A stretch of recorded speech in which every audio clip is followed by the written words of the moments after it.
Assalamualaikum warahmatullahi wabarakatuh. Salam sejahtera, Om Swastiastu, Namo Buddhaya, dan salam kebajikan bagi kita semua. Pertama-tama saya ingin mengucapkan rasa terima kasih saya kepada Dewan Juri atas waktu yang telah diberikan kepada saya. Izinkan saya untuk memperkenalkan diri terlebih dahulu. Saya Yayan Aulia Oktaviani, representatif dari SMA Negeri 1 Kabupaten Tangerang. Di sini saya akan berperan sebagai pembicara pertama dari tim oposisi. Mengenai mosi, Dewan ini akan mewajibkan orang tua untuk mengikuti tes kelayakan sebagai syarat memiliki anak. Sebelum kita membahas argumen yang saya miliki, kita perlu membedah terlebih dahulu argumen yang telah diberikan oleh tim pemerintah sebelumnya. Tim pemerintah menyatakan bahwa mereka setuju dengan Dewan yang akan mewajibkan orang tua untuk mengikuti tes kelayakan sebagai syarat memiliki anak. Hal tersebut didasari dengan pemikiran bahwa pola asuh orang tua yang diterapkan selama ini adalah salah dan memberikan dampak yang negatif kepada kesehatan mental dan juga kesehatan emosional anak di kemudian harinya. Selain itu, tim pemerintah juga mengajukan 2 kasus, yaitu justifikasi pemerintah untuk masuk ke ranah keluarga serta analisis praktikal dampak yang diberikannya.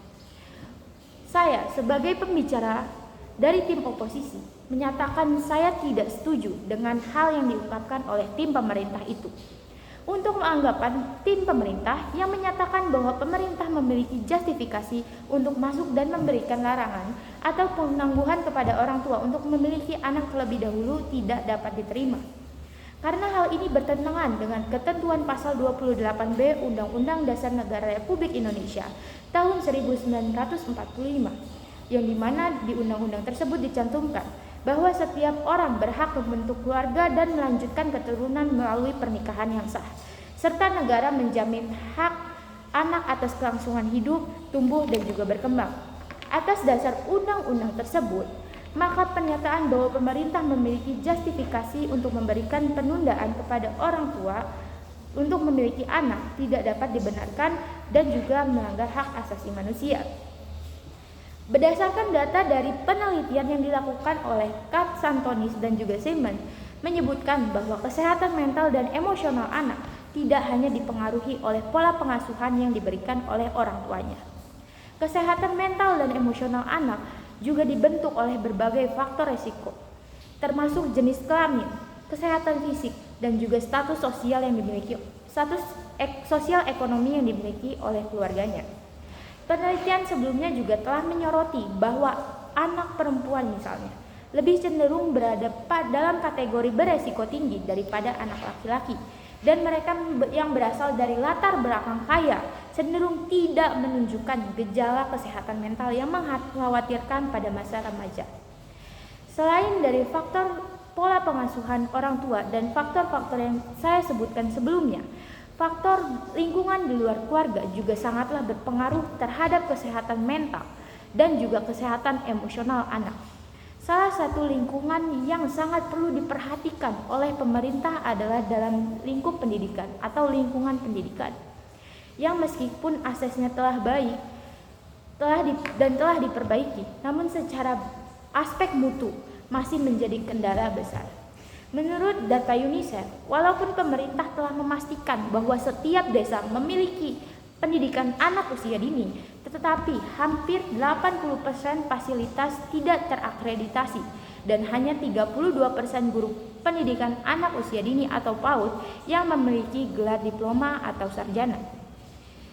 Selain faktor-faktor yang telah disebutkan, pemerintah juga perlu untuk membenahi masalah konkret yang berhubungan dengan kondisi anak seperti praktik pernikahan anak usia dini.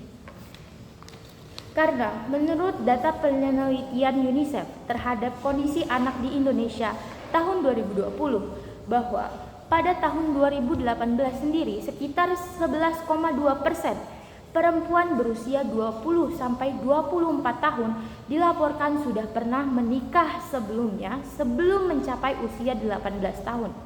Selain itu, terdapat juga kondisi di mana anak perempuan yang berada di lingkup pedesaan memiliki resiko 2 kali lebih tinggi untuk berada dalam perkawinan sebelum berusia 18 tahun dibandingkan dengan anak-anak yang berada atau tinggal di perkotaan.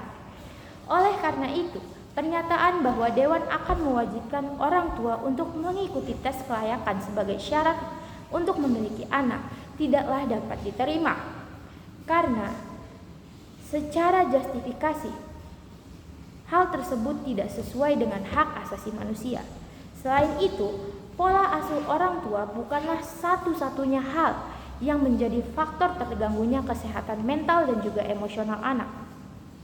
Terdapat juga faktor-faktor lain yang saya telah sebutkan sebelumnya, seperti faktor lingkungan, kesehatan, jenis kelamin, kesenjangan ekonomi, serta praktik pernikahan usia dini yang terus-menerus berlanjut.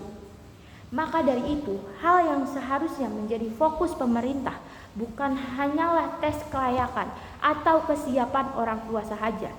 Hal yang seharusnya menjadi fokus utama dari pemerintah adalah penataan dari segi pemerataan ekonomi, peningkatan mutu pendidikan, dan juga perbaikan regulasi atau kebijakan dalam perlindungan anak.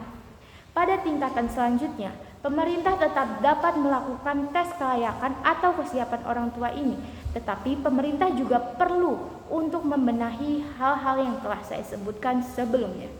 Sekian, terima kasih.